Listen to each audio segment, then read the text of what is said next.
Power star, solar star இந்த மாரி ஏகப்பட்ட பேரு கதாநாயகர்களா நடிச்சிட்டு இருக்காங்க.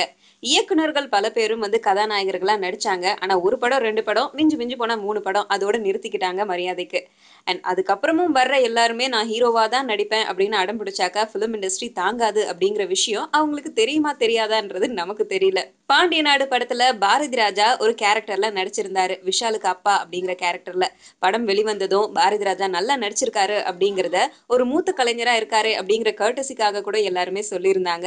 இருந்தாலும் அவர் நல்லா நடிச்சிருக்கலாம். அந்த ஒரு விஷயம் இவருடைய உள் மனசுல போய் என்ன தோணுச்சுன்னு தெரியல. ஒரு படத்துல இவரு ஹீரோவா நடிக்கணும் அப்படிங்கிற ஆசை இவருக்குள்ளார ஏற்பட்டுடுச்சு. அதுக்கான கதையையும் இவரே ரெடி பண்ணியிருக்காராம். இந்த கதைய இவரே இயக்குறதாவும் முடிவு பண்ணியிருந்தாரு. அதாவது கதையை இவரே இயக்கி அதுல இவரே ஹீரோவாவும் நடிக்கலாம் அப்படின்னு முடிவு பண்ணியிருந்தாரு. அதுக்காக தன்னோட உதவி இயக்குனர்கள் எல்லார்கிட்டயுமே சொல்லியிருக்காரு. இந்த மாதிரி நான் பண்ண போறேன், கதையை ரெடி பண்ணுங்க அப்படின்லாம் சொல்லிட்டு.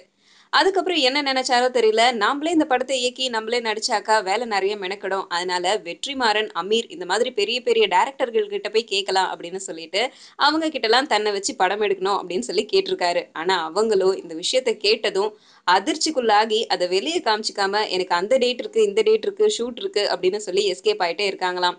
அதனால தன்னுடைய உதவி இயக்குனர்கள் யாரையாச்சும் வச்சு படத்த இயக்க சொல்லலாமா அப்படிங்கிற ஒரு முடிவுல பாரதி ராஜா இருக்காரு.